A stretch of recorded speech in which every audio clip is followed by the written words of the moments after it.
Hello everyone, I welcome you all on your own channel Geo with Madhur. And guys, today we are going to talk about the class 9 geography chapter number 3 drainage. आज हम बात करेंगे India के river systems के बारे में। India में कौन कौन सी रिवर कहाँ हैं, मेन रिवर्स के बारे में हम डिस्कशन करेंगे और उसके बाद हम बात करेंगे इंडिया की लेक्स के बारे में। और इस चैप्टर का एंड होगा रिवर पॉल्यूशन के बारे में डिस्कस करते हुए। तो without wasting any time let's start the topic guys. और हम बात करते हैं ड्रेनेज ऑफ इंडिया। बात करते हैं कि ड्रेनेज वर्ड का मतलब क्या होता है। Basically the river system of an area is called the drainage. मतलब किसी पर्टिकुलर एरिया में जहाँ से रिवर्स बहती हैं उसको हम वहाँ का ड्रेनेज सिस्टम बोलते हैं। जैसे हमारे घर का ड्रेनेज सिस्टम होता है, स्कूल का ड्रेनेज सिस्टम होता है, कॉलोनी का ड्रेनेज सिस्टम होता है, मतलब वो एरिया जहाँ से पानी बहता है। यहाँ हमारा जो मेन मकसद है वो हम बात कर रहे हैं रिवर्स का। ओके, ड्रेनेज के साथ ही गाइस एक और वर्ड आप लोगों ने सुना होगा जो बुक में आता है इस चैप्टर के टाइटल पेज पर, drainage basin. The area drained by a single river system is called the drainage basin. Guys देखिए, रिवर जब भी निकलती हैं, जब भी कोई बड़ी रिवर बनती है तो छोटी छोटी स्ट्रीम्स आकर उस रिवर में मिलती हैं और एक बड़ी रिवर का रूप उसे देती है। और हर रिवर का एक एम होता है कि उसे किसी बड़ी लेक या सी या ओशन में जाकर मिलना होता है जहाँ पे उसका एंड होता है। ओके, तो हर रिवर की ये लाइफ होती है। If you will see the map of the river system of India, then you will notice that there are many rivers in India. India में बहुत सारी अलग अलग तरह की रिवर्स हैं, अलग अलग जगह से ओरिजिनेट होती हैं। हम ऑलमोस्ट इनमें काफ़ी रिवर्स के बारे में बात करेंगे इस चैप्टर में। एक और वर्ड यहाँ पर बुक में ऊपर दिया हुआ है, वाटर डिवाइड। कहीं जब दो ड्रेनेज बेसिन यानी जहाँ से जो रिवर बहती हैं, जब दो रिवर सिस्टम एक दूसरे से अलग होते हैं उसे हम वाटर डिवाइड बोलते हैं। जैसे कि मान लीजिए दो रिवर्स हैं, अब वो दोनों रिवर्स पैरेलल बह रही हैं और बीच में एक बड़ी माउंटेन रेंज है। ओके, मतलब एक रिवर ऐसे जा रही है, दूसरी रिवर ऐसे जा रही है और इसके बीच में एक बड़ा सा पैरेलल माउंटेन रेंज है। तो that mountain range will be called a water divide. अगर आप मैप देखें तो आपको गंगा रिवर सिस्टम और इंडस रिवर सिस्टम में बीच में एक गैप नजर आएगा।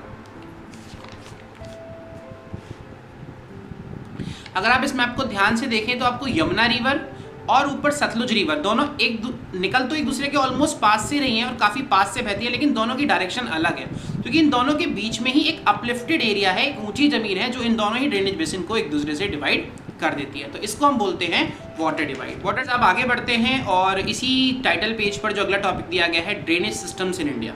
रिवर्स के हिसाब से इंडिया का जो ड्रेनेज सिस्टम है उसको हम दो पार्ट में डिवाइड करते हैं। इनको हम बोलेंगे Himalayan river system and peninsular river system.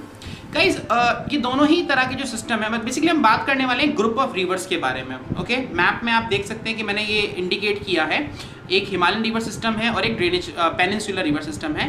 Basically हम बात करने वाले हैं दो ऐसे रिवर सिस्टम्स के बारे में जिनका ओरिजिन पॉइंट अलग है और इन रिवर्स में थोड़े बहुत डिफरेंसेस भी हैं। अगर हम सबसे पहले हिमालयन रिवर सिस्टम को देखें तो हिमालयन रिवर सिस्टम की जो रिवर्स हैं, these rivers generally originate from the mountains of Himalaya. Okay, all those Himalayan rivers originate from the Himalaya mountains and these are perennial in nature. Perennial मतलब उनमें 12 महीने पानी रहता है, ये रिवर्स कभी सूखती नहीं है। ओके, कारण क्योंकि या तो किसी झील से निकलती हैं या फिर ग्लेशियर से निकलती हैं और ग्लेशियर्स का पानी पूरे साल पिघलता रहता है जिससे कि इनमें पानी मिलता रहता है। ओके, इसके अलावा जो एक खास बात है इन रिवर्स की, हम बात कर रहे हैं हिमालयन रिवर्स की, ये काफ़ी बड़ी हैं, साइज़ में बहुत ब्रॉड हैं, बहुत डीप हैं और इनके अंदर बहुत सारी इरोजनल एक्टिविटीज़ होती हैं। इरोजनल एक्टिविटीज़ क्योंकि हिमालय से निकलती हैं तो तेज स्पीड में निकलती हैं, वहाँ से मिट्टी को बहुत सारी मिट्टी अपने साथ बहा कर लेकर आती हैं, तो उसकी वजह से ये रिवर्स बहुत ज़्यादा इरोजनल एक्टिविटीज़ में भी इंक्लूड रहती हैं। Apart from that, the two rivers of the Himalayan river system, that Indus and Brahmaputra, originate north of the Himalayas और Himalayas को काट कर ये rivers इंडिया में एंटर करती हैं। Okay, then the Himalayan rivers have the long courses till the oceans। बहुत लंबे डिस्टेंस को ये rivers कवर करती हैं। जब ये अपने अपर कोर्स में होती हैं हिमालयन रिवर्स तो वहाँ से बहुत इरोजनल एक्टिविटीज़ में पार्टिसिपेट करती हैं, बहुत इरोजन करती हैं और जब मिडिल कोर्सेज में आती हैं, जब प्लेन्स में आ जाती है तो वहाँ पर ये उनको डिपॉजिट कर देती हैं, उस सिल्ट को, उस सेडिमेंट को डिपॉजिट करती हैं और उससे ऑक्सबो लेक, फ्लड प्लेन्स का ये फॉर्मेशन करती हैं। इसके बाद जो गाइस अगली रिवर सिस्टम है that is peninsular river system. Peninsular river system की खास बात क्या है कि वहाँ की रिवर्स सारी पेनिनसुलर इंडिया से ओरिजिनेट होती हैं। Maximum peninsular reverse western Ghats के ईस्टर्न स्लोप से ओरिजिनेट होती हैं और बे ऑफ बंगाल की तरफ बहती हैं। हालांकि यहाँ पर दो ऐसी रिवर्स भी हैं जो सेंट्रल हाईलैंड से ओरिजिनेट होती हैं और वेस्ट की तरफ बहती हैं, वो है नर्मदा एंड तापी। इसके अलावा Godavari, Krishna, Kaveri, Mahanadi, all these rivers are in the peninsular plateau. Okay, इन रिवर्स में क्या है गाइज, ये रिवर्स काफ़ी पतली हैं, क्योंकि इनमें फ्लो बहुत कम होता है, इसलिए इरोजनल एक्टिविटीज़ में इसमें बहुत कम होती हैं। रॉकी बेड है इनका, बिकॉज पेनिनसुला प्लेट्यू आपको पता है पूरे का पूरा रॉकी बना हुआ है, तो वहाँ नेविगेशन भी इतना ज़्यादा टफ ईजी नहीं है। और क्योंकि ये रिवर्स पेरिनियल नहीं है, क्योंकि ये रिवर्स सीजनल है और यहाँ पर जो पानी इन रिवर्स को मिलता है वो मॉनसून से मिलता है, इसलिए ड्राई सीजन में ये रिवर्स सूख जाती हैं। ड्राई सीजन में इनमें पानी नहीं होता as compare to Himalayan rivers. Peninsular river system की जो मैक्सिमम रिवर्स हैं वो वेस्टर्न घाट्स के ईस्टर्न स्लोप से ओरिजिनेट होती हैं और बे ऑफ बंगाल में जाकर गिर जाती हैं। तो यहाँ खत्म होता है हमारा ड्रेनेज सिस्टम इन इंडिया। अब हम बात करेंगे इन दोनों ही ड्रेनेज सिस्टम की डिटेल में, और इसमें हम सबसे पहले उठाएंगे हिमालयन रिवर सिस्टम। और बेसिकली हिमालयन रिवर सिस्टम में जो हम बात करने वाले हैं वो है about 3 reverse, the Indus river system, the Ganga river system and Brahmaputra river system. Map में आप ये तीनों ही रिवर सिस्टम देख सकते हैं। ओके, इंडस रिवर सिस्टम की अगर हम बात करें गाइस, तो Indus river originate from the north of the Himalaya. This river originate from the Tibet near Mansarovar lake. Okay, और तिब्बत में रिवर ओरिजिनेट होने के बाद सीधी हल्की सी नॉर्थ वेस्ट की तरफ बहती हुई जम्मू कश्मीर में लद्दाख डिस्ट्रिक्ट से एंटर करती है। लद्दाख में रिवर एंटर होने के बाद लेह सिटी से होते हुए आगे बहती है। लद्दाख में ही इस रिवर के अंदर आकर और भी बहुत सारी रिवर्स जैसे कि श्योक, जांस्कर, नुब्रा, हुंजा, ये सारी रिवर्स आकर इसको ज्वाइन करती हैं। गाइस, लद्दाख में और लद्दाख से थोड़ा पहले ये रिवर बहुत गहरे गॉर्जेस बनाकर बहती है। गॉर्जेस एक लैंडफॉर्म होता है जिसमें रिवर 2 माउंटेन सिस्टम्स के बिल्कुल बीच में बहुत गहराई में बहती है। जब माउंटेन्स बहुत ऊंचे होते हैं तो ये रिवर्स बहुत गहराई में बहती हैं, इनकी चौड़ाई बहुत कम होती है। रिवर्स की चौड़ाई भी कम होती है और रेंजेस के बीच का जो डिस्टेंस होता है ये भी बहुत कम होता है। ओके, तो वहाँ ये बहुत ही पिक्चर्सक्यू गॉर्जेस बनाकर बहती है। उसके बाद गाइस ये रिवर थोड़ी सी और आगे चलती है, गिलगिट और बलिस्तान में बहती हुई ये river mount of AITUC mount से ये वापस दिखनी स्टार्ट हो जाती है। वहाँ से रिवर पाकिस्तान में एंटर कर जाती है। उसके बाद गाइस इंडिया में बहने वाली रावी, चेनाब, झेलम, व्यास, सतलुज, ये रिवर्स आपस में एक दूसरे के साथ मिलती हैं और मिलकर सारी रिवर्स एक रिवर का फॉर्म लेकर आगे चलकर पाकिस्तान की एक जगह है मिठानकोट, वहाँ जाकर इंडस रिवर से मिल जाती है। उधर ऊपर से पाकिस्तान में एंटर करने के बाद ये रिवर अपना वेस्ट का रूट छोड़कर साउथ की तरफ मूव करना स्टार्ट कर देती है और साउथ में नीचे कराची की तरफ बहने लगती है। आगे चलकर ये पंजाब पाकिस्तान के प्लेन्स में एंटर करती है, वहाँ इससे ये रावी, चेनाब, झेलम, व्यास और सतलुज आकर मिल जाती हैं इंडिया से। और फिर ये रिवर यहाँ पर बहुत ही कम स्लोप के साथ बहती हुई चलती है और कराची के पास जाकर ये रिवर अरेबियन सी में गिर जाती है। Guys, this is one of the longest river of the world. इसकी टोटल लेंथ 2900 किलोमीटर है और इसका 1/3 पार्ट ही इंडिया में है, बाकी मैक्सिमम पार्ट इस रिवर का पाकिस्तान में है। हालांकि अगर मैं बात करूं ड्रेनेज बेसिन की, तो इंडस ड्रेनेज बेसिन में जम्मू कश्मीर, क्योंकि जम्मू कश्मीर में ये रिवर खुद बहती है। इसके अलावा हिमाचल, पंजाब भी है। अब हालांकि इंडस रिवर हिमाचल और पंजाब में नहीं आती, बट क्योंकि इसमें मिलने वाली जो ट्रिब्यूटरीज है रावी, चेनाब, झेलम, व्यास, सतलुज, ये सब रिवर जो हैं ये कहीं हिमाचल और कहीं पंजाब में होकर बहती हैं। तो किसी भी रिवर का जो ड्रेनेज बेसिन होता है, जो एरिया हम ड्रेनेज बेसिन में काउंट करते हैं, उसमें हम वो रिवर जो मेन है जैसे इंडस और उसमें आने वाली आकर मिलने वाली ट्रिब्यूटरीज को भी ऐड करते हैं, जैसे कि रावी, चेनाब और ये सब रिवर है। तो ये जम्मू कश्मीर और ये पंजाब और हिमाचल में से होकर आती हैं, कुछ कश्मीर में से भी आती है जैसे झेलम होगी, तो इनको हम इसमें इंक्लूड कर लेते हैं उसके ड्रेनेज बेसिन को। ओके गाइस, इंडस रिवर के साथ एक और ख़ास बात है, इंडिया और पाकिस्तान के बीच में एक इंडस वाटर ट्रीटी हुई है। Guys, according to the Indus Water Treaty 1960 between India and Pakistan, India can use only up to 20% water of the Indus River system. और बेसिकली इस रिवर सिस्टम का बेसिकली जो पानी है वो इरिगेशन के लिए हम पंजाब और हरियाणा और वेस्टर्न राजस्थान में यूज़ करते हैं। जैसे कि सतलुज रिवर से निकली हुई है इंदिरा गांधी कैनाल जो राजस्थान में जाती है, तो वहाँ पर इरिगेशन का काम होता है। पंजाब और हरियाणा में बहुत सारी कैनाल्स बनी हुई हैं, खुद ये रिवर भी वहाँ से होकर बहती हैं इनमें से कुछ, तो वहाँ पर हम इसका इरिगेशन में इस्तेमाल करते हैं। This is Indus water treaty. अब मूव करते हैं गाइज अगले टॉपिक पर, और अब हम बात करते हैं the Ganga river system, the largest drainage basin of India. Although Ganga is not the longest river, but the drainage basin, the area covered by the river Ganga is the largest area in India, because Ganga river अकेली नहीं है, गंगा के साथ यमुना, घाघरा, गंडक, कोसी, सोन, चंबल, केन, बेतवा, ऐसी बहुत सारी reverse हैं जो इंडिया में अलग अलग जगह से आकर बहकर आती हैं और गंगा रिवर में मिलती हैं। तो हम उसी रिवर्स को, उस सारे एरिया को हम गंगा ड्रेनेज बेसिन बोलते हैं। So the Ganga river originate from the Gangotri glacier. Gangotri glacier is located in Uttarakhand It is in, I think, in the Uttarkashi district of Uttarakhand. From there, this river originates. From there, in Gangotri Glacier, there is a place called Gomukh, and from Gomukh, this river originates. Mind you guys, the river Ganga do not originate from the Gomukh. Actually, the name of that river is Bhagirathi. Okay? तो ये गंगा कहाँ बनती है इसके बारे में मैं आपको आगे बताऊंगा. तो हिमालय के गंगोत्री ग्लेशियर से गंगा रिवर यानी कि भागीरथी रिवर ऑरिजिनेट होती है और गंगोत्री और उत्तरकाशी होते हुए वो पहुंचती है देवप्रयाग तक. देवप्रयाग उत्तराखंड में ऋषिकेश से कुछ 40 से ऋषिकेश से लगभग 50 या 60 किलोमीटर अंदर हिमालय माउंटेन्स में है. ओके, देवप्रयाग पहुंचती है. देवप्रयाग पर आकर भागीरथी रिवर मिलती है अलकनंदा से.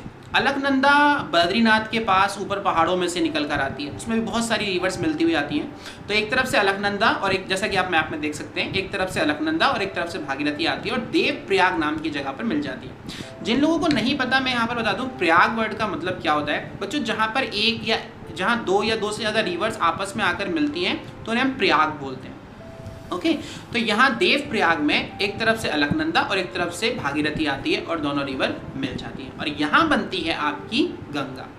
लोकल लोग हालांकि भागीरथी को गंगा बोलते हैं, अलकनंदा को भी गंगा बोल देते हैं, लेकिन जो रियल गंगा है, अगर मैं ज्योग्राफी के पॉइंट ऑफ व्यू से देखूं तो वो देवप्रयाग में आकर बनती है. और यहाँ से ये रिवर फिर बहती हुई हिमालय के माउंटेन्स में से होती हुई पहुँचती है ऋषिकेश. ऋषिकेश के बाद ये रिवर पहुँचती है हरिद्वार में और हरिद्वार से ये रिवर पहली बार प्लेन्स में एंटर करती है और वहाँ से बहकर ये रिवर नीचे नॉर्दर्न प्लेन्स में यानी यूपी में उत्तराखंड के बाद एंटर कर जाती है. प्लेन्स में आने के बाद गाइज गंगा रिवर के अंदर बहुत सारी रिवर्स मिलती हैं. गंगा की जो सबसे बड़ी ट्रिब्यूटरी हम कह सकते हैं वो है रिवर यमुना. और जहाँ से रिवर गंगा ओरिजिनेट होती है उसकी ही थोड़ा ही दूर माउंटेन्स में एक जगह है यमुनोत्री. यमुनोत्री के पास से ओरिजिनेट होती है रिवर यमुना. यमुना रिवर इसके साथ पैरेलल बहती हुई आती है थोड़ा सा गंगा के वेस्ट में और इलाहाबाद में जाकर ये रिवर उससे मिल जाती है. इसके साथ घाघरा, गंडक, कोसी, ये सब रिवर ऊपर हिमालय से, नेपाल से निकलती है. Well then this Ghaghara, Gandak and Kosi rivers guys ये नेपाल, हिमालय से निकलती हैं और गंगा को ज्वाइन करती हैं. ये तीनों ही रिवर अपने हर साल मानसून के टाइम पे बाढ़ के लिए बहुत ही डिफेम्ड हैं, बहुत ही बदनाम है, क्योंकि हर साल इन रिवर्स में बहुत बाढ़ आती है जिससे बहुत ज़्यादा सॉइल इरोजन भी होता है. कोसी रिवर तो बिहार का शोक भी बोलते हैं उसको. This is called the sorrow of the Bihar because this river causes flood almost every year.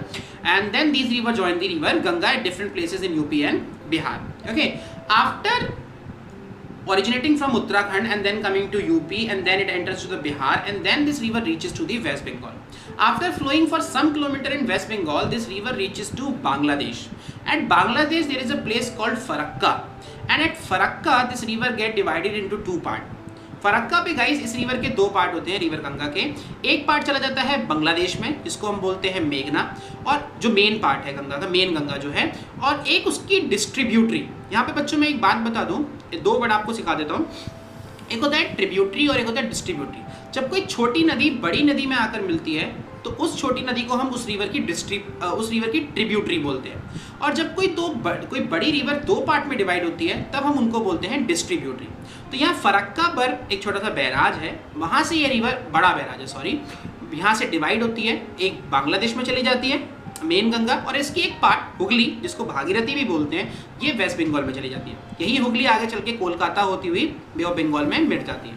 और जो रिवर उधर चली गई थी गंगा बांग्लादेश में, मेघना रिवर, वो आगे जाकर ब्रह्मपुत्रा से मिलती है और गंगा और ब्रह्मपुत्रा दोनों मिलकर वहाँ पर दुनिया का सबसे बड़ा डेल्टा सुंदरबन डेल्टा बनाते हैं. सुंदरबन डेल्टा का नाम सुंदरबन इसलिए है क्योंकि वहाँ पर एक प्लांट मिलता है जिसका नाम है Sundari. It is found in a large number, that is why it is called the Sundarban. And Sundarbans are also the home of the Indian national animal royal Bengal tiger. वो यहाँ पर रहते हैं और यहीं पर पाए जाते हैं. The total length of river Ganga is 2500 kilometre guys. जो टोटल लेंथ है इसकी 2500 किलोमीटर है जो कि इंडस से कम है. हालांकि प्लेन्स में एंटर करने के बाद और वेस्ट बंगाल में और बांग्लादेश में बे ऑफ बंगाल में मिलने तक ये 1800 किलोमीटर का डिस्टेंस कवर करती है. ओके, प्लेन्स की बात कर रहा हूँ. और इस डिस्टेंस में इसका फ्लो बहुत कम है क्योंकि इसकी जो डेप्थ में डिफरेंस आता है, यानी जहाँ ये प्लेन्स में हरिद्वार से स्टार्ट करती है और वेस्ट बंगाल तक सिर्फ 300 मीटर का डिफरेंस है हाइट में. तो लगभग 6 किलोमीटर में 1 मीटर का डिफरेंस यहाँ पर आता है. मतलब इस रिवर का जो स्लोप है वो बहुत ही कम है, बहुत कम स्पीड में गंगा बहती है क्योंकि इसका स्लोप बहुत ही कम है एंड तक. और इस तरीके से इंडिया की सबसे बड़ी ड्रेनेज बेसिन बन जाती है. गंगा रिवर सिस्टम में guys Uttarakhand, Himachal, Haryana, UP, Delhi, Madhya Pradesh, Bihar, Jharkhand and West Bengal आते हैं। ओके, तो ये हुई हमारी गंगा रिवर सिस्टम और ये इंडिया का सबसे बड़ा ड्रेनेज सिस्टम है, सबसे बड़ा ड्रेनेज बेसिन है। ओके गाइस, तो Indus river system and Ganga river system के बाद अब हम बात करते हैं third river system of Himalaya, that is Brahmaputra river system. Guys, Brahmaputra Indus river से थोड़ी सी लंबी है कंपैरेटिवली और ये रिवर भी तिब्बत में मानसरोवर लेक के ईस्ट साइड से इंडस और सतलुज के पास से ही ओरिजिनेट होती है और वहाँ से ये रिवर तिब्बत में ओरिजिनेट होने के बाद वहाँ से रिवर ईस्ट की तरफ बहती है, हिमालय के पैरेलल और वहाँ पे इस रिवर का नाम है Tsangpo. Okay, Tsangpo river east की तरफ बहती है और नेपाल और अरुणाचल के पैरेलल ऊपर नॉर्थ में बहती हुई सीधी पहुँचती है नामचा बारवा। नामचा बारवा एक माउंटेन पीक का नाम है। वहाँ से ये रिवर उस पीक के नीचे से बहुत गहरा गॉर्ज बनाती हुई यू टर्न लेती है साउथ की तरफ और साउथ वेस्ट में टर्न हो जाती है और वहाँ से ये एंटर करती है अरुणाचल प्रदेश में। After entering into the Arunachal Pradesh, this river is known as Dihang. यहाँ पर इस रिवर का नाम दिहांग हो जाता है। माइंड यू, तिब्बत से निकली थी तब सांगपो थी, अरुणाचल में आने के बाद दिहांग, अरुणाचल में आने के बाद गाइस इस रिवर से आकर मिलती है रिवर लोहित और रिवर दिबांग। तो लोहित, दिबांग और दिहांग तीनों रिवर मिलकर बनाती हैं ब्रह्मपुत्रा रिवर और अरुणाचल के बाद ये रिवर एंटर करती है असम में। इसके अलावा नॉर्थ में अरुणाचल हिमालय और सिक्किम हिमालय से निकलने वाली बहुत सारी रिवर्स इसमें आकर मिलती रहती हैं। एक जो खास बात सांगपो रिवर की गाइस है, तिब्बत में सांगपो रिवर बहुत नैरो है, पानी भी बहुत कम है और सिल्ट भी बहुत कम है। उसका क्या कारण हो सकता है? जबकि जब ये रिवर असम में आ जाती है तब इस रिवर का साइज एक ओशियन, एक सी जैसा होता है, दूसरा किनारा ही नज़र नहीं आता कि रिवर का दूसरा किनारा है कहाँ। वहाँ असम में ये रिवर बहुत चौड़ी है। इसके पीछे कारण क्या है गाइस कि तिब्बत में बारिश बहुत कम होती है, बारिश कम होने की वजह से पानी कम है और पानी कम होने की वजह से इरोजन नहीं होता, तो रिवर बहुत चौड़ी भी नहीं है। लेकिन जैसे ही ये रिवर असम में एंटर करती है, असम में एकदम रेन फेड एरिया में आ जाती है और यहाँ इतनी बारिश होती है कि इस एरिया में रिवर ब्रह्मपुत्रा बहुत चौड़ी हो जाती है। और यहाँ पर जो इसका ड्रेनेज सिस्टम है ना, ड्रेनेज बेसिन है, बहुत ब्रेडेड है, मतलब बहुत फैलाव वाला है, बहुत चौड़ा है, बहुत बड़े बड़े रिवराइन आइलैंड बनाती है। और इसी रिवर में ब्रह्मपुत्रा में है दुनिया का सबसे बड़ा riverine island, Majuli island. Okay, Majuli is the world's largest riverine island, यानी नदी में बने हुए किसी भी आइलैंड में सबसे बड़ा आइलैंड मजूली आइलैंड है, एन इनहैबिटेटेड आइलैंड जहाँ पर लोग रहते हैं। ओके, फिर उसके बाद ये रिवर आगे असम में बहती है और असम में हर साल इस रिवर में फ्लड आता है। This river is also known by the name of sorrow of Assam. हर साल इस रिवर में फ्लड आता है and this river is very much defamed for changing its channel. ये कभी भी कहीं से भी बहती है, अपने चैनल को तोड़कर अपने एरिया को छोड़कर ये रिवर कहीं से भी निकल जाती है और हर साल इसमें बहुत बाढ़ आती है। इसके बाद गाइस ये रिवर एंटर करती है बांग्लादेश में और जैसा कि मैंने गंगा के टाइम पे आपको बताया था, बांग्लादेश में एंटर करने के बाद ये रिवर गंगा से मिलती है और गंगा के साथ मिलकर बनाती है दुनिया का सबसे बड़ा डेल्टा, सुंदरबन डेल्टा।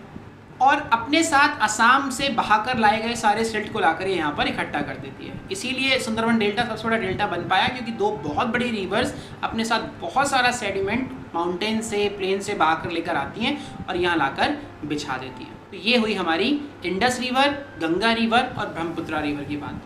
तीनों का ओरिजिन मैंने आपको बताया और एंड पॉइंट आपको बताया। तीनों ही रिवर, तीनों में से दो तो वेस्ट बे ऑफ बंगाल में जाती है और एक इंडस रिवर अरेबियन सी में जाके गिरती है। ओके गाइस, तो आज मैं ये वीडियो यहीं पे ख़त्म करता हूँ क्योंकि हिमालयन रिवर सिस्टम हो चुका है, वीडियो ऑलरेडी काफ़ी लंबी हो चुकी है। अगली वीडियो में मैं लेकर आऊँगा आपके लिए पेनिनसुलर रिवर सिस्टम और पेनिनसुलर रिवर्स की जो महानदी, गोदावरी, कृष्णा, कावेरी रिवर्स है, we will talk about those rivers. So now here I end the video and I hope you are able to understand everything. If you have any doubt, feel free to write down in the comment box. I'll definitely try to answer as fast as possible. And guys, अगर हो सके तो video को जरूर like करना और अगर channel अभी तक सब्सक्राइब नहीं किया है तो please subscribe the channel and अपने फ्रेंड्स के साथ भी आप ये कंटेंट शेयर कर सकते हैं। आप देख रहे थे Geo with Madhur. Bye bye.